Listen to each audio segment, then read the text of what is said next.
नमस्कार, welcome to Rajesh sir classes.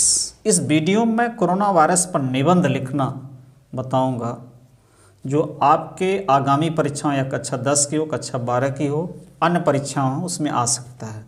तो जो प्रश्न में आएगा ऐसे आएगा कि कोरोना वायरस पर निबंध लिखिए या कोविड-19 पर निबंध लिखिए।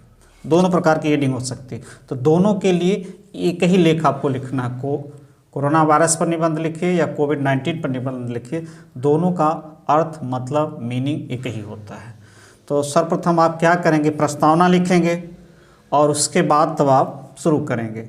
और जो मेन तारीखें हैं, शहर हैं, राज्य हैं, उस पर आप क्या करेंगे, अंडरलाइन कर देंगे। तो इससे आपको अधिक से अधिक अंक मिल सकते हैं। तो देखिए, चीन के हुबेई प्रांत की राजधानी वुहान शहर से दिसंबर 2019 में निकला कोरोना वायरस संक्रमण के द्वारा आज विश्व के अनेक देशों को अपनी चपेट में ले लिया है। यूरोप के अनेक देशों में यह महामारी अभी भी अपना तांडव दिखा रही है। कोरोना वायरस का संक्रमण इतनी तेज़ी से होता है कि महाशक्ति अमेरिका भी कोविड-19 के आगे नतमस्तक है। कोविड-19 का जो वायरस है वह चीन के हुबेई प्रांत की राजधानी वुहान शहर से निकला और वहाँ से निकलकर पूरे विश्व में अपना तांडव दिखा रहा है। यहाँ तक कि अमेरिका भी उसके आगे क्या है, लाचार है, बेबस है। जहाँ तक अपने देश की बात है तो देखिए अपने देश की क्या स्थिति है। अपने देश में पहले कोरोना मरीज की पुष्टि 30 जनवरी 2020 को हुई, जो वुहान शहर से आई मेडिकल छात्रा थी और केरल राज्य की रहने वाली थी। दिल्ली मुंबई शहर को यदि छोड़ दिया जाए तो हमारे देश में कोरोना वायरस संक्रमण अन्य देशों की तुलना में कम है, किंतु आर्थिक गतिविधियों पर कोरोना का प्रभाव व्यापक हुआ है, जिससे लोगों की कठिनाइयाँ बढ़ी। बहुत लोगों की नौकरियां कोरोना वायरस के कारण चली गई। यानी हमारे देश में जहां तक कोरोना वायरस के संक्रमण की बात है, वह 30 जनवरी 2020 को इसकी पुष्टि हुई। एक मेडिकल छात्रा थी जो वुहान के मेडिकल कॉलेज में पढ़ाई कर रही थी डॉक्टरी की, और वहां से आई थी। लेकिन वह इसको एडमिट किया गया, वह ठीक भी हो गई। लेकिन वहीं से हमारे देश में कोरोना का धीरे धीरे प्रसार, अन्य देशों से जो फ्लाइटें आई उससे इसका संक्रमण बढ़ा। अब देखिए कोविड-19 है क्या, कोरोना वायरस क्या है, इसको देखा जाए। कोरोना वायरस क्या है? कोरोना वायरस कई प्रकार के विषाणु वायरसेस का समूह है। क्या है? ये कई प्रकार के विषाणुओं का एक समूह है जो स्तनधारियों और पक्षियों में रोग उत्पन्न करते हैं, इनके कारण मनुष्यों के श्वसन तंत्र में संक्रमण पैदा हो जाता है, इन्फेक्शन हो जाता है, जिसके कारण सर्दी जुकाम से लेकर तेज बुखार होता है। यह संक्रमण इतना घातक है कि मृत्यु तक हो जाती है।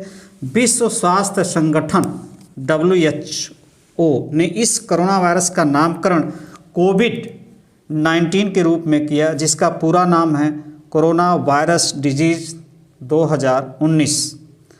तो विश्व स्वास्थ्य संगठन ने इसका नामकरण कोरोना वायरस डिजीज यानी कोविड-19 के रूप में किया।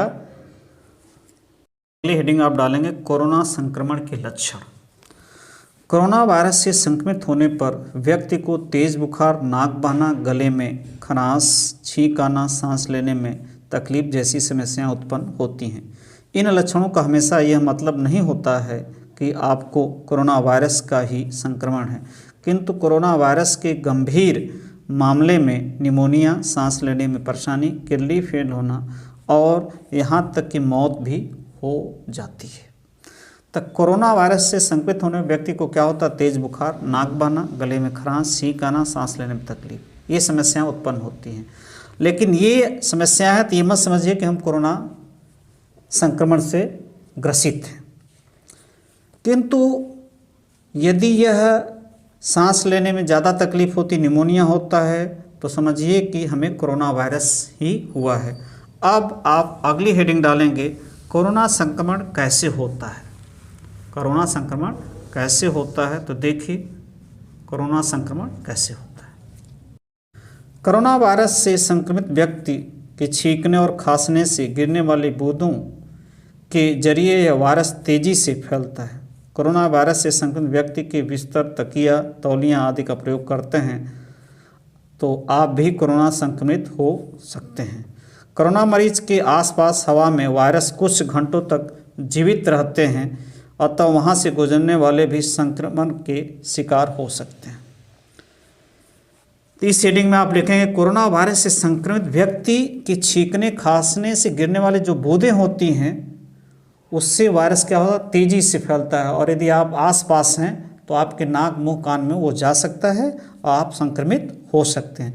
उसके उपयोग की जाने वाली वस्तुओं को यदि टच करते हैं और अपना हाथ अपने मुख और नाक पर ले जाते हैं तो आप कोरोना से संक्रमित हो सकते हैं।